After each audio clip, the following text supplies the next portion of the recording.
Functionality is one of the most significant aspects of my design. As a creator, I have a need to bring in something new to the table. I believe only by crossing the line of our own field you can experience and notice something novel. I started with researching some biomimic mechanisms that nature created a long time ago, and to make it work, I had to reach out to the technology I adapted to language I know, the textiles.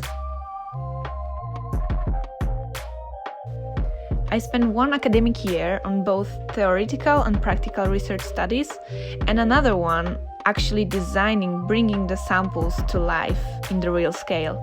But I still need many years to develop those ideas into commercialized and a robust product.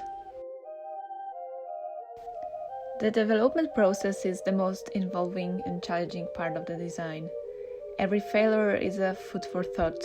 My mind is 100% focused on the problem, what makes me frustrated and exhausted, but also truly satisfied when I solve it.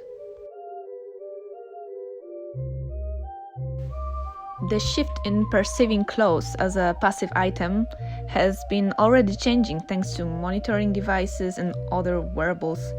My idea is just another break in the wall, offering more tangible solutions.